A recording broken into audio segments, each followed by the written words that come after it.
Қымбатты көрермен, сіздің назарда дәстүрлі тіл әлемі сыр сұхбат жобасы тізгінде Күншуақ Жами. Бүгінгі қозғалар тақырып кітап оқу арқылы ұрпақ тәрбиелеу болмақ. Хабар қонағымен таныс болыңыздар. Дана орталығының директоры, өлкетанушы Жантас Сафуллин. Қош келдіңіз. Жалпы ана тілі қайнаған қанның, қиналған жанның, толғантқан көңілдің, лүпілдеген жүректің сығындысы. Онда дәм де, мән де болу керек. Бұл қазаққа мол мұра қалдырған қаламгер Сұлтанмахмұт Торайғыровтың сөзі. Ал сізді ұлт жанашыры ретінде мемлекеттік тіл хақында, мемлекеттік тілдің мәртебесі хақында қандай сұрақтар толғандырады? Және де қазіргі ана тіліміздің жай-күйі қандай деңгейде? Қайырлы күн. Бірінші кезекте мемлекеттің қаншалықты осы қазақ тілін қазіргі таңда қолдайды, өте төмен деңгейде жұмыстардың жүргізілуімен алаңдатады. Бірінші кезекте. Екіншіден, біздің қазіргі жас буын, соның ішінде енді тілі шығып жатқан балаларымыздың қай тілде сөйлеп, қай тілде тәрбиеленіп жатыр, осы мәселелер қатты алаңдатады. Адамды адам еткен кітап, адамзат еткен кітапхана деген екен Әбіш Кекілбаев. Ал қазіргі жастардың кітап оқу деңгейі қандай? Қазіргі жастардың кітап оқу деңгейі, егер де дұрыстап бағыттасақ, өте жақсы. Өте жақсы, себебі олай деп айтатыным, біздер қазір қазақ тілінде кітаптарды тарату, сату бағытында жұмыстар ұйымдастырып жүрміз. Сол кезеңде байқағандығымыз, кей ата-аналар бар, балаларын осы кітапқа, оқуға баулып тәрбиелеп жүрген. Солардың ішінде кәдімгі қазақша кітаптарды іздеп жүріп оқитын, келесі сериясын шыққан күтіп жүріп оқитын балалар бар. Бірақ барлығы бірдей емес. Сондықтан, егер де бала кезінен кітапқа жақсы тәрбиелеген балалар болса, олар кітап оқуға жақсы. Кішкентай кезінен ол тәрбиені бермей кітапқа деген ықыласы төмен, олардың жаңағы қазіргі әлеуметтік желідегі YouTube каналдары болсын, басқа әлеуметтік желілер, бұл айтқанда ата-анасы нені оқиды, балалар соған қарап бағдар алып отыр. Жалпы ұлттық болмысымызды айқындайтын дана кітап дүкендер желісіңіз сынды айрықша һәм сапалы дүние жасау ойда бар ма? Алдағы уақытта мемлекеттік тілдің мәртебесін көтеру жайында осы бағытта қандай жұмыстар жүргізілмек, жоспарларыңызбен бөліссеңіз? Ең бірінші кезекте біз дана деген кітап дүкенін жасақтаған кезеңде біздің ойымыз бұл, жалпы Қазақстандағы шығып жатқан ең үздік жақсы кітаптардың барлығын бір жерге топтастырып, біздің өңірімізде соны оқығысы келетін адам іздеп тапса деген. Біз артынан бұны қазір онлайн жүйеге шығардық, арнайы сайтын жасадық, сайтқа бүкіл кітаптарды жүктедік, кез келген адам жаңа тапсырыс беріп, жаңағы тапсырыспен өзіне алдырта алатын деңгейге шығарып жұмысты ұйымдастырып жатырмыз. Бұл енді жалпы кітаптарға қолжетімділікті арттыру. Жалпы бұл жұмысты жандандыру керек деп әлде де санаймыз. Себебі бізде мысалға кез келген шағын ауданда адам тұратын болса, онда міндетті тамақ алатын дүкендердің барлығы бар. Немесе киім алғысы келсе, сол аймақтан міндетті түрде алатын киім табады. Басқа жалпы материалдық дүниемен тән қажеттілігіне қатыстылардың барлығын адам таба алады. Ал жан азығы үшін, оның рухани кемелдену үшін қажет, мысалға кітап болсын, басқа да осындай құнды дүниелер, бұлар адам қалаған жерде көп кездеспейді. Оны іздеп жүріп адам табу керек. Сондықтан да қазіргі адамдарға соны әр дүкенінде болашақта сондай қажетті кітаптар болып, адамдарға қолжетімді болып жатса, бұл күнде дүкеннен барып нан қалай қажет болса, сүт қалай қажет болса, басқа да күнделік тұтынатын тағам қандай қажеттілікте болса, тап сондай қылып кітапты да қажет кезеңде алатын деңгейге мемлекет шығара алсақ, сол кезеңде біздер болашақ жас ұрпақ кітап оқымау мәселесін біз төбе балалардың көпшілігін кітап оқуға баулып жібердік. Сондықтан енді біздің тамшыдай болса жасаған ісіміздің бірі осылай онлайн әзірге кітаптарды бір жерге жиыстырып адамдарға сату. Онда да біз толық жинадық деп айта алмаймыз. Біздің де қолымызға жетпей жатқан кітаптар әлі көп, бірақ белгілі бір баспалардікін жинақтап халыққа ұсынып жатырмыз. Ол бір жоба болса, екіншісі біз былтыр бастадық комикс жанрындағы кітапшалар шығару. Жалпы балалардың барлығы қазір мына мәтіні көп кітапты оқығаннан гөрі суреті басым, сөзі аз, бірақ суретімен қызықтыратын сондай кітаптарды оқуға ауысып бара жатыр. Бұл заман талабы, бұл Америкада болсын, Корей елінде болсын, Қытай елінде болсын, Жапон елінде болсын, бұлардың барлығында да осы үрдіс дамыды. Енді біздің балалар бұдан тыс қалмайды. Сол заман талабындағы әлемдегі жастардың оқып жатқанын бұлар да оқиды. Енді біздердің басты мақсатымыз енді оларға шетелдік емес қазақстандық сондай оқитын дүниелерді жасап, дайындап, олар өздерінің ұлттық болмысын, өздерінің сол комикс кітаптары арқылы қабылдату. Сол бағытта біз 70 балуан деген кітапша шығардық. Бұл біз жалпы үлгі ретінде шығардық. Жалпы мемлекетке, біздің өңіріміздегі билікке көрсетіп жеткізу үшін мінекей біз осындай бағытта шығаруға болады, біздің қолымыздан келеді. Оның ішінде бірінші кезекте жергілікті біздің тарихи тұлғаларымызды таныту, екінші кезекте қазақ тілін кішкентай кезінен білетін етіп, соған қызығушылығын ояттыру, үшіншіден сол арқылы, сол кітапша арқылы кітапты оқуға адамның қызығушылығын арттыру. Осындай бірнеше мақсатты қатар қойып біздер сол комикс жанрында кітапшаны шығардық.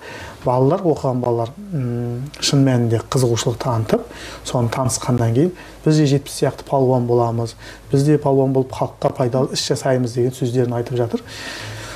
Солай біз бір жоба жасасақ, содан кейін соның жалғасын қазір Сырым Батыр, Сырым Төбе деген арнайы жаңағы тағы да комикс кітапшамызды дайындап жатырмыз. Алдағы биыл жылдың аяғына дейін мүмкін шығарып қалуымыз мүмкінбіз. Болашақта жалпы сол жобамызды, бұл енді тек қана комикс емес, жалпы айтқан кезеңде суретті кітаптар деп айтуға болады, балаларға арналған. Бұның негізгі балалардың 5 жастан шамамен 10 жас аралығында балаларға арналған осындай қазақ тілінде.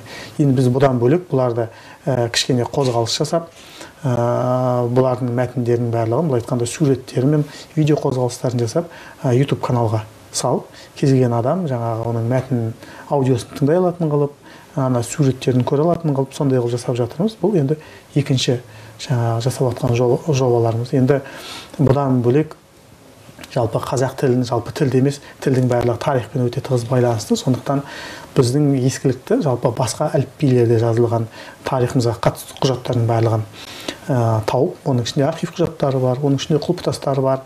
Соларды қазіргі біздің кирилл алфавитіне аударып, сонымен кітаптар қылып шығарып жатырмыз. Ондағы мақсатымыз бұрынғы қазақ тілінде жазылған мәтіндерді бүгінгі буын, біздің замандастарымыз оқып, сол арқылы өзінің тарихын білдірту. Осындай негізі жасап жатқан жұмыстарымыздың бағыты. Жақсы, рахмет. Жалпы өзіңіздің әлеуметтік желіде белсенді екеніңізді байқаймыз. Қазіргі әлеуметтік желі қолданатын жастардың басым көпшілігі орыс тіліне бейім. Желіні де сол тілде жүргізеді. Бұған не себеп деп ойлайсыз? Енді жастардың әрекетінің барлығы қоғамның айнасы ғой.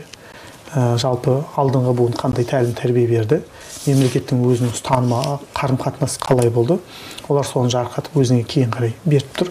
Сондықтан орыс тілінде екендігі айқын байқалады. Бірақ мынадай да жағдайлар бар. Мысалға менде бұрын әріптесім болды, Галина Самойлова деген газетте жасаған кезеңде. Сол орыс тілді қазақша үйренгісі келеді. Бірақ өзі айтады, мен сөйлейін десем, маған барлығы келіп өздері орысша сөйлейді дейді. Себебі түрім орыс болғаннан кейін болар. Сонда мен дейді, мен қазақ тілін қалай үйренемін? Менде орта жетіспейді. Маған мүмкіндігінше сіз қазақша сөйлеңізші деп өзі сөйтіп өтінеді. Сол жағынан қараған кезеңде біз көп жағдайда қоғамды, сол өзіміз, сол жастарды сол өзге тілге сөйлей беруіне өзіміз жағдай жасаймыз. Ал қоғамның өзі сол қазақ тілінің қажеттілігін арттыра берсе, олар бұл айтқан кезеңде өзінің оқырманы қай бағытта көп, соған қарай бұрылады. Ол бір. Екінші, орыс тіліндегілердің барлығының да жаны орыс басқа ұлтты қолдап тұр деп тағы да айта алмаймыз. Араларында бар, өзге тілде сөйлегенменен, бірақ ішкі жан дүниесінде қазақылығы бар, қазақтың тарихына қызығады. Сондықтан оның барлығын біз елеп екшеуіміз керекпіз. Енді одан бөлек жалпы өзінің жаны да өзге тілге жақын, тілі де өзге тілде болса, бірақ олардың барлығына қазақ тілінің мүмкіншілігін жеткізіп, түсіндіріп, оны болашақта біздің тілімізді үйренетіндей қылып, біз қызығушылықты арттыру, ол мемлекеттің қазақ тілді ортадан көріп, бүгінгі мемлекеттің тікелей функционалдық міндеті. Сондықтан да басқа жастар белгілі бір деңгейде әлеуметтік желіде өзге тілде өздерінің жазбаларын жазып жүрсе, бұл бірінші кезекте кінә мемлекеттік.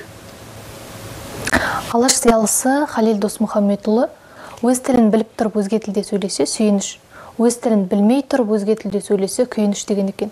Ал біздің қазіргі қоғам сүйінішінен күйініші көп қоғамға айналып бара жатқан жоқ па? Енді бұның барлығы да, жалпы мен мана сөз басында айттым, қандай мәселелер мені мазалайтын бұл, жалпы мемлекеттік тілді қолдау мәселесі. Мемлекеттік тілде, мемлекеттің тілінен, мемлекеттің өзінен қолдау төмен болған кезеңде осындай жағдайлар орын алады. Мен бір-екі мысал келтірейін. Мысалға, мен жаңа сізге айттым, 70 балуан деген кітапша шығардық деп. Шын мәнінде оның қажеттілігін барлығы да түсініп отыр. Оны биліктегі азаматтар да түсініп отыр. Министрліктегі азаматтар да түсініп отыр. Бірақ бір кілтипан бар. Сол кітапшаның өте маңызды екендігін, оның қажет екендігін түсіне тұрып, мемлекеттік кітапханаларға бүгінгі күнге дейін 1 жыл болды, әлі алдырмайды.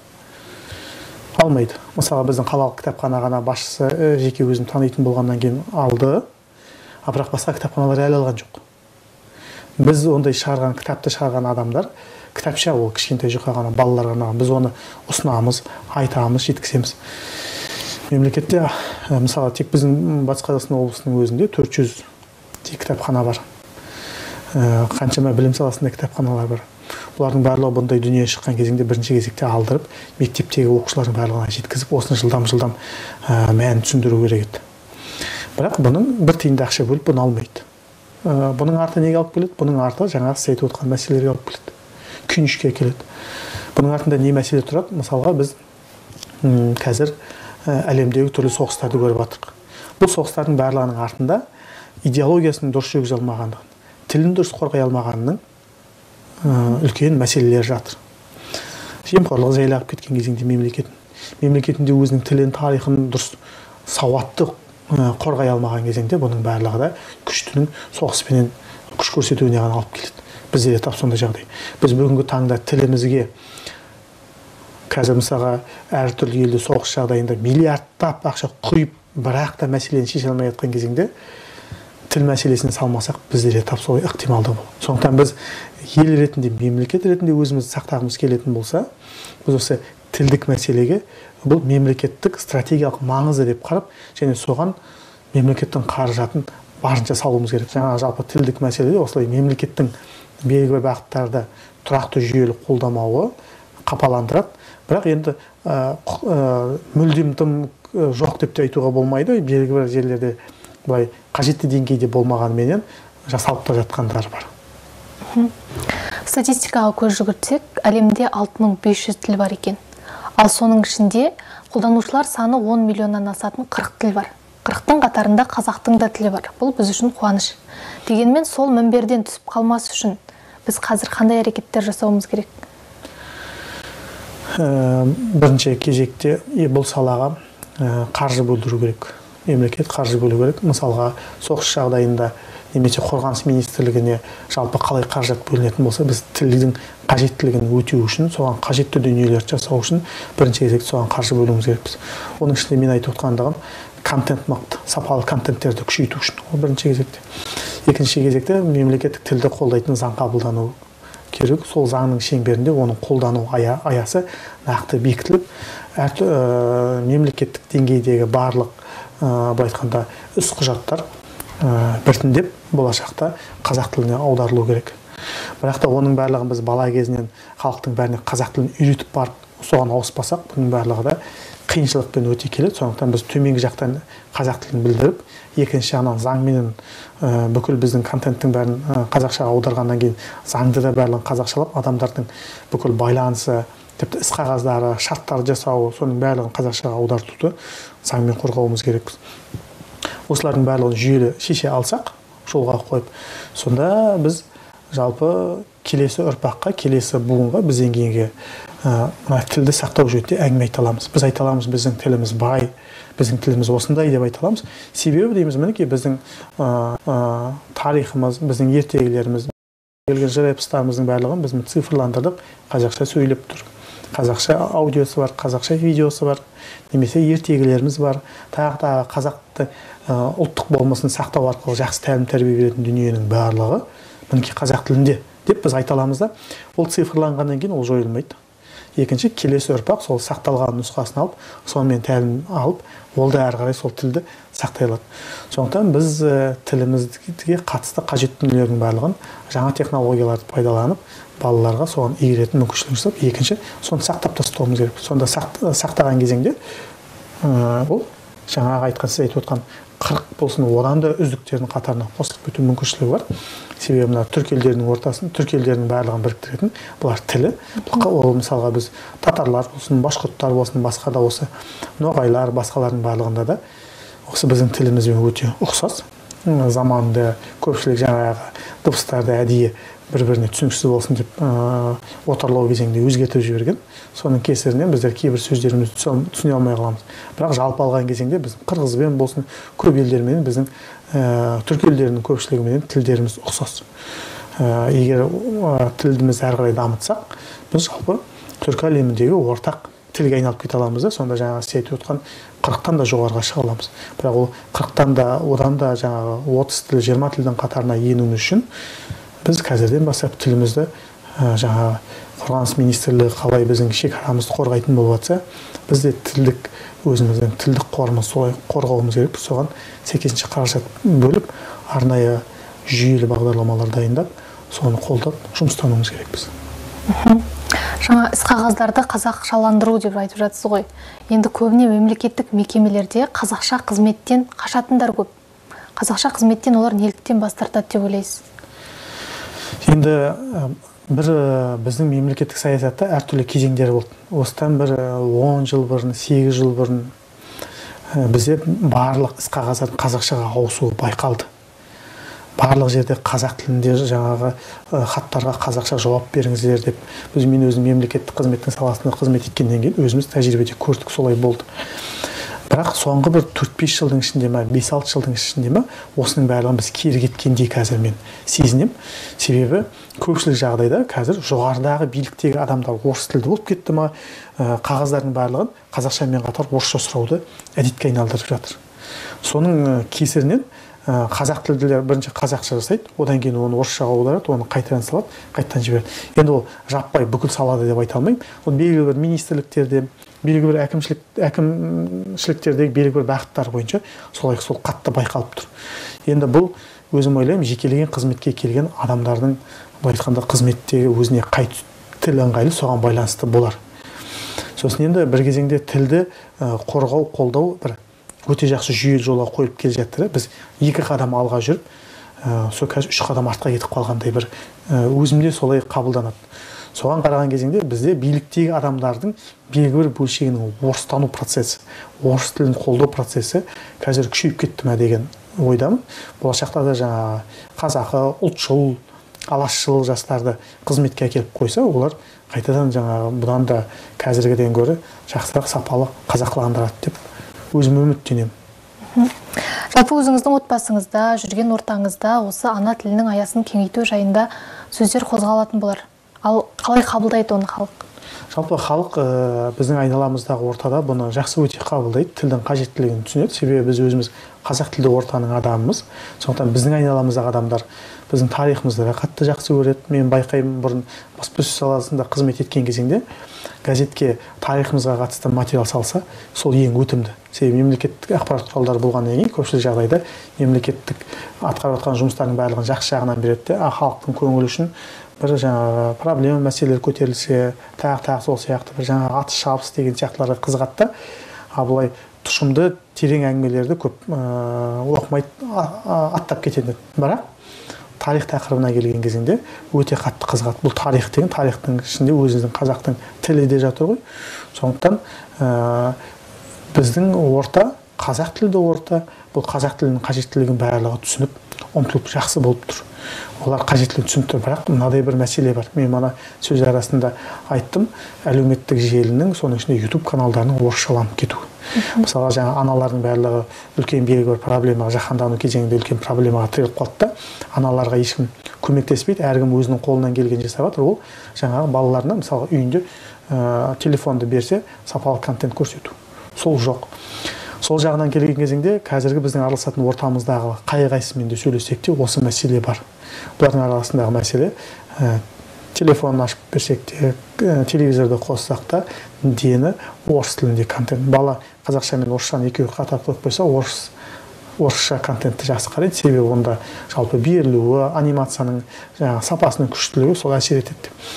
сол жағынан қазақ тілді ортада біздің айналамыздағы да осы мәселені айтып, осыны шешуге қандай мүмкіншілік бар деп жаңағы жиі сұрайды, және сол бағытта мына біздің жасап жатқан комиксімізде осы мәселелерді тамшыдай болса үлесіміз болсын деп соны жасап балаларға жаңағы таратып жатырмыз. Тағылымды сырлы сұхбатыңызға көптен көп рахмет. Қымбатты көрермен, бізге берілген уақыт осымен тәмам. Келесі эфирде дидарласқанша аман есен болыңыздар.